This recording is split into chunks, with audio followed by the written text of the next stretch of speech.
Madame, Messieurs, chers membres du réseau Saint-Alex, je suis heureux d'être parmi vous pour évoquer un sujet qui n'est pas simplement technologique, mais profondément civilisationnel. La question de la souveraineté économique à l'ère numérique, et plus particulièrement la place du dollar, de la blockchain et la réponse que nous pouvons y apporter avec un écosystème comme aux abeilles. Le monde change et la monnaie avec lui. Nous vivons une révolution silencieuse. La monnaie, ce que nous pensions être un simple outil d'échange, devient un vecteur de pouvoir, un moyen d'influence globale et parfois un instrument d'asymétrie entre les nations. Dans ce nouvel ordre numérique, la blockchain est venue bouleverser les hiérarchies. Elle promet transparence, décentralisation, égalité d'accès, mais aussi, disons-le, de nouveaux rapports de force. Aujourd'hui, la majorité des échanges numériques sur blockchain passent par des stablecoins adossés, vous le savez tous, au dollar. Et ce n'est pas un hasard. Le dollar reste la première monnaie de réserve au monde et joue un rôle central dans la stabilité des marchés. Mais ce que nous questionnons ici n'est pas la légitimité du dollar en soi. Ce que nous appelons de nos voeux, c'est un rééquilibrage, une équité entre les nations, les monnaies, les peuples. Le dollar a sa place, naturellement, mais aux côtés d'autres souverainetés économiques et non au-dessus d'elles.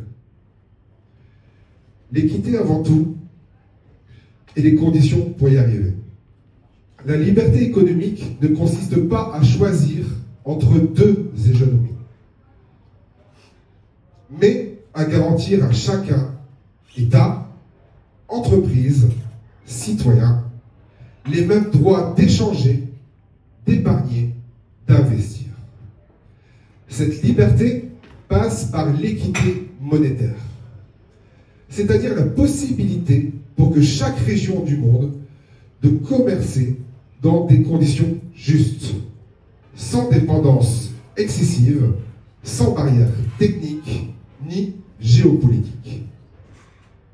Le monde est multipolaire. Nos monnaies doivent l'être aussi. Et cette vision que nous portons avec aux abeilles est un modèle fondé sur l'équilibre et la complémentarité, et non sur l'exécution ou l'affrontement. Et la France, dans tout cela, nous avons un rôle historique à jouer.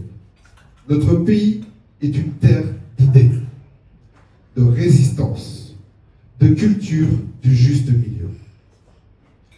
Nous avons la capacité de bâtir des modèles alternatifs, de concilier efficacité technologique et exigence éthique. La souveraineté numérique n'est pas un luxe, c'est un besoin stratégique.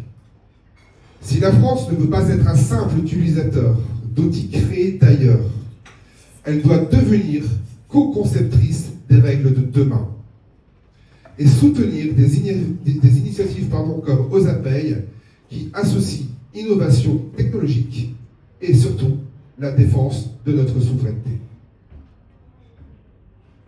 Aujourd'hui, nous lançons un appel clair, constructif et ouvert. Nous invitons les banques, les investisseurs, les collectivités, les chambres de commerce à prendre contact avec nous pour organiser ensemble la réponse à cette domination technologique du dollar.